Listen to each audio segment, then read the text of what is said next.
Week in, week out, our portal gets inundated with photos of protest over power supply or the lack of it, estimated billings and other related issues to electricity. Now, this is becoming alarming and the people are asking for ways out of this situation. Today on Eyewitness, it appears the people of Okeafa, Magboro may have celebrated too early when power was restored to that axis in December. A black sludge on the soil of KOKO in Delta State suspected to be toxic is generating a lot of concern. Now, this is coming 29 years after similar waste was dumped in that town.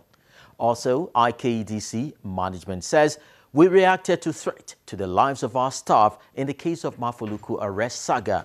These and more on Eyewitness Report. I'm Chris Elamps. It's become a case of frustration and despair as Magboro, Okeafa, Mowe and all other communities along the Lagos-Ibadan Expressway continue to languish in total blackout.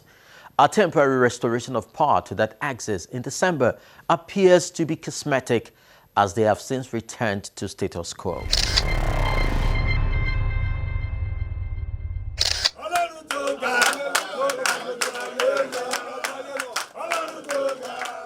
The people of Magboro, Okeafa, may have celebrated just too early when power was restored to that axis in December.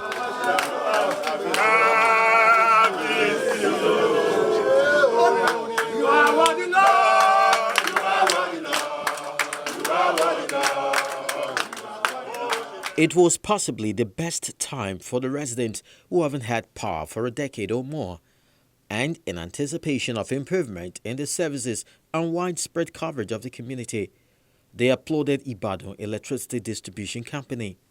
During the past interview and my visit to your studio, I was not smiling at all because I was not happy. We have been in darkness for 12 years.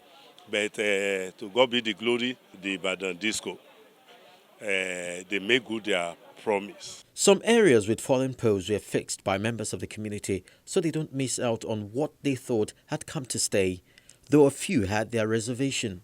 I'll give them just 30% because what they really said, they are giving us lights. Although they give us lights, but it's not the real one we demand for that is already ready. The one that we are talking about, the one of Kobakpe and the one of Igon, they said that won't be ready between February and end of the January.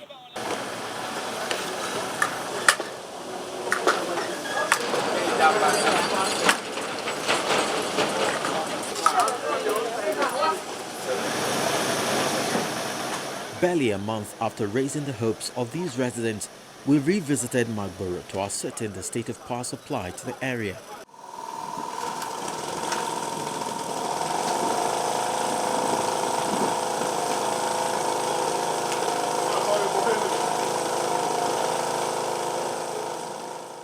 It's a normal business hour.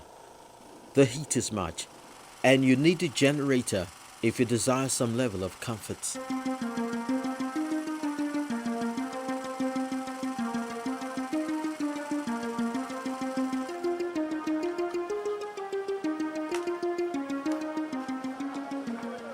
Nothing has changed. They even feel it has deteriorated further for them.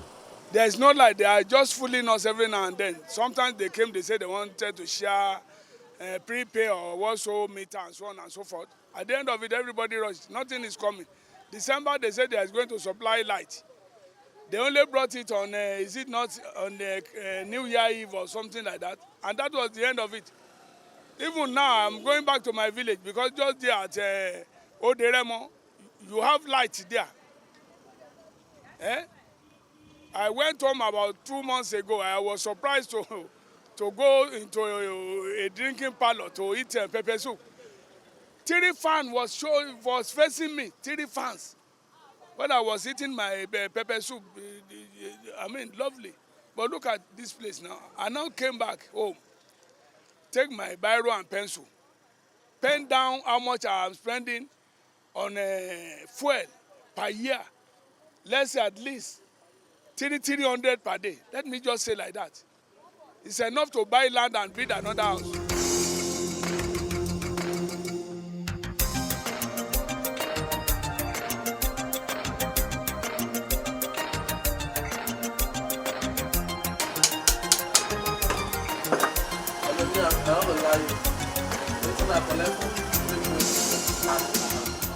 Fixing generator appears to be one business that has come to stay. Yet for this technician, non-power supply here is taking its toll beyond expectation. If I didn't say it didn't favor me, it's a lie. There are some bets. We cannot be in a situation whereby in this Magboro we will not have even those single lights. It's not proper. So what I'm saying now, or what I'm trying to plead, or in the government or the people that is in charge of this generator, the light issue, that they should try and give us light. We need the light seriously. Businesses are seriously affected, so also is their profit margin. They just flash the lights that December. After flashing, we didn't see anything still now. But they just promised even said they have told people that they have Magboro have get light already, and it's not. We didn't see any light. We buy block, we use gen. You see my gen there. I run my gen 24 hours, and my prison is not moving because I spend money for fuel. Instead of bringing the light by December, we can only see that they flash the lights. And since then, the light has never been showing up again. And we can see that this thing has been affecting the community. People that are parking in here to do businesses are started parking out. Even some businesses are dying. So we are using this opportunity and avenue even to shout to government or people concerned to look at our direction. All other things you see here are being done by us. What may have happened after all the promises by Ibadan Electricity Distribution Company and efforts put into ensuring there was power in this locality? We have another substation constructed in Abeokuta, whether Kobakwe or whatever name they give to it. They invited us to say it's ready, that we are the one not taking electricity. Say, okay, let's use Iba4. So we constructed about 10 kilometers of a line. I think we spent roughly about 36 million. No, what am I talking? Almost 100 million to build the line. And we finished. We now call them to say, now we are ready. That was when they told us that, oh, some two relays are bad until they fix them. It costs about 220,000 euro, blah, blah, blah, blah, blah. We made a promise. IBDC went and bought the relay, one, and gave to them. They couldn't commission it. So we had to quickly look for other alternative because I said, before December 1, even if it's like this and go away, we will bring electricity to the place. So we had to spend extra money, almost another 36 million, to rehabilitate an old line, connect up some 10, 20 spans quickly. In fact, we walked throughout Christmas because I said end of the year. So to me, we still had the grace of coming to the end of the year.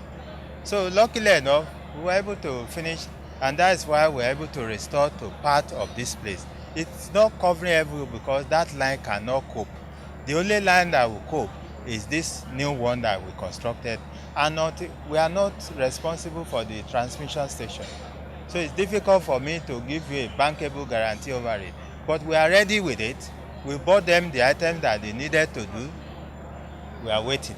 In spite of huge investment in power sector over the past decades and the promises made by the present administration to tackle the challenges of electricity generation, transmission and distribution, we seem to have barely scratched the surface of this electricity deficit confronting us. There is no gainsaying it that we will not make real progress towards ending poverty and triggering sustainable development until citizens get reliable access to electricity. Countries like South Africa, with a population less than 60 million, generates over 40,000 megawatts, with over 80% of our citizens connected to the national grid. By comparison, Nigeria produces an average of 2,500 megawatts to 3,000 for a population almost 4 times the size of its closest economic rival, South Africa.